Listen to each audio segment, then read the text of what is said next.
I suppose our guest tonight, his mum is a past member of our board of management, but also a past member of the teaching staff in the Coláiste, and that's Josephine Casey. So I'd also like to welcome Josephine Casey tonight to hear her son speak to the audience.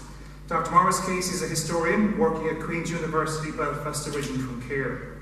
After attending the Coláiste from 2005 to 2011, he studied at Trinity College, Dublin.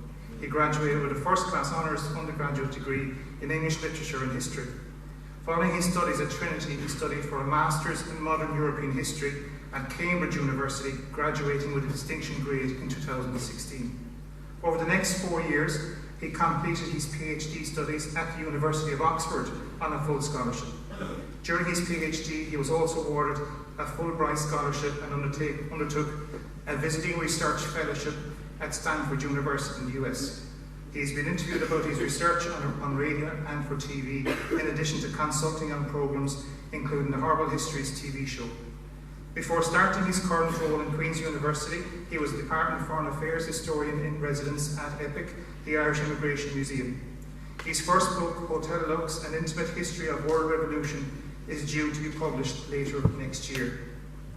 And just in case you think that he's a real historian buff, I've had the pleasure of Maurice's company for the last 45 minutes. He's a real nice, cool guy. And a few things, students, he enjoys video games, right? Big time. He's actually writing a series for students in Queen's Universities on how video games have been shaped by history. Dare I say Call of Duty and those type of games, how history has influenced them.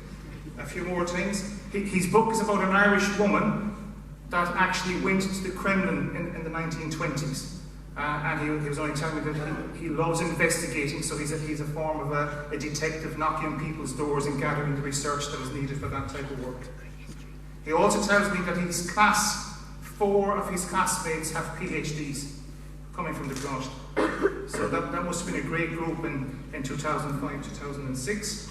He went out for a few drinks last night with 5 or 6 of his close friends from the Coláiste, which is another sign of the friendships that you make as you journey through a school year. I suppose lastly, I hope Maurice enjoys the night. I hope you as parents and guardians enjoy the night, and I've no doubt you certainly will get a flavour for the wonderful year that we've had in the school this year. Thank you. Thank you very much. Oh, great. It's amazing to be back. It's great. So I wanted to start off just by thanking Mr. Creedon and all of the staff here at the Coláiste for giving me the honour of speaking to you all this evening. I'm delighted to mark another achievement, another year of achievement for you and the students, your families, and the school. So congratulations to all of you. As Mr. Creedon mentioned, my name is Maurice Casey, and I was here from 2005 to 2011.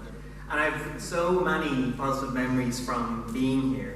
And I also remember in particular being in your position, sitting in a chair in this room, worrying if the speech was going to be far too dull and far too long, and when could I finally get back home and do what I really wanted to do, which was play The Legend of Zelda. And when I put that in practicing the speech, my mom said, "Don't play The Legend of Zelda, that's a Jason reference." And I was like, they're still making them. So I'll try to keep my comments relatively brief and hopefully not too boring. So what I want to speak about is the importance of curiosity and the role that curiosity has played in my education and in my career. So when I was at your stage attending the school, I had no idea what the real difference was between all of these things that Mr. Creedon listed out: an undergraduate degree, a master's, a PhD.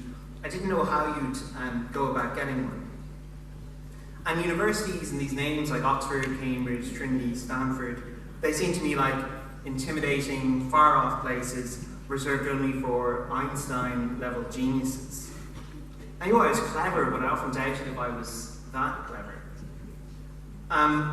I learned how to study and work hard here, but I was also interested in hanging out with friends, pursuing a typically tumultuous teenage love life, and playing lots and lots of video games. I thought I would need to sacrifice so much to get to where I am today. And some people, as well as my parents' generation, also hinted at the idea that people from the school would not necessarily reach the best universities in the world. To get there, so they believed you'd need a so-called elite education. But none of that I learned was actually true. I learned that I could reach the best universities in the world without sacrificing my friends, my hobbies, my passions. Without my friends, a wide range of interests, and the experience of the school, I may never have achieved all that much. What I sometimes believed was just a hobby for me, which was reading all of these history books, was in fact the route to my career.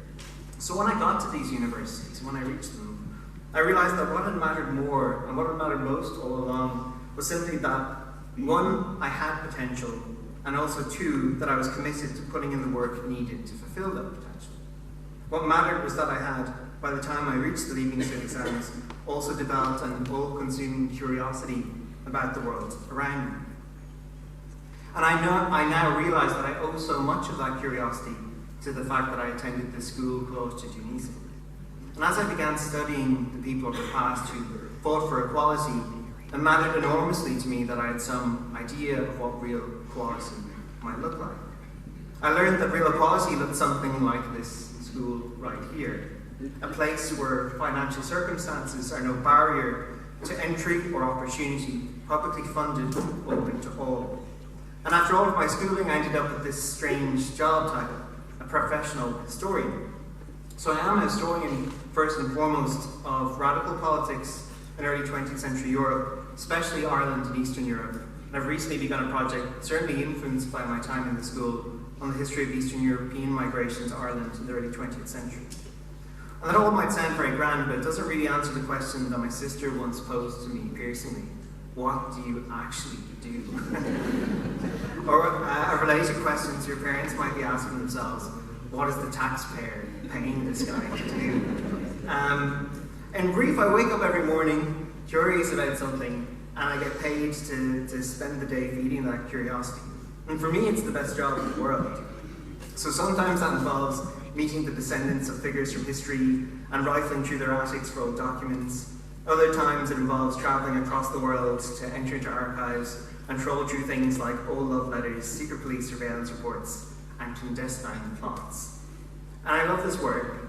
I love it because when I reflect on a younger me here in the school, who sat in this hall taking his junior and leaving cert exams, I was a person who always doubted, and the world often made me doubt, that I could take my passion and turn it into a career.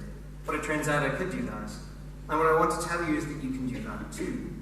Your academic achievements that are being recognised tonight are proof of that fact. You can set out on a journey that sees you turning your passion into a rich and varied career, and you can think of these years in the cloister as an important part of that journey. So right here, this school gives you all the raw material you need to fulfill your potential. Of course, your generation, for the students, your generation has different opportunities and different challenges than my own or that of your parents. When I think back to my time here in the school, I think of how fortunate I was that mobile phones were not the all-encompassing surveillance devices that they are today, and I did not need to negotiate many of the stresses of social media that I know your generation faces. And I'm convinced that the generations younger than me, including all of you students, sacrificed more in the pandemic than perhaps any other generation. Sacrifices made for the greater good and safety of our community. And for those sacrifices, you deserve so much more than rant or applause. My generation and your parents' generation should do everything in our power to ensure you have a bright and beautiful future. I also know that when I was here more than a decade ago, secondary school was a more difficult place for my lesbian, gay, bisexual, and trans friends than it is today. And I hope you have felt this increased compassion in our country impacting your day-to-day lives positively. But of course I know there is still a way to go. Yet what was remarkable about the cloister even back in my day is something that I'm sure is even more notable now. The school's diversity, particularly when it comes to children from migrant backgrounds. Mr. Green mentioned to me just earlier that now there's 25 nationalities represented in the school, which I think is just amazing. And when I was a student here, I was in a class, and I'm always so proud to tell people that in a class of 30-odd people, we had students from everywhere, from Ballyporeen to Bucharest. It's probably the first time in history those words have been put in that order. And I had a fascinatingly eccentric circle of friends when I was here, and as has been referenced, we're all still very close. We all bounced off each other and fed each other's interests. And we were certainly the nerds, But because we were proud of that fact, I think everyone respected our right to be weird. So I want to tell you a story of when I was here. When I was here, I don't know if it's the same, but when you arrived late to the cloister, you had to sign your name into a book in the front office. And one of my friends, Niall, took a special pleasure in signing in late using the names of various poets on the Leaving Certificate syllabus. And everyone who was at the school at the time will remember the incredible morning when the intercom requested that Patrick Kavanagh make his way to the front office to explain his frequent lateness. The room, I was in the room that I was in at the time, the room erupted as though he had just invented comedy. And no, he didn't budge because he wasn't Patrick Kavanagh. But then the intercom crackled again and a frustrated voice declared, "Would Patrick Kavanagh, aka Niall Maguire, please make his way to the office?" I was also blessed with brilliant teachers. Some of them I'm glad to see are in the room today. Mr. Brennan is here, Mr. O'Brien is here. I'm sure I'll get to shake hands with many more of you as well when I step down in a little bit.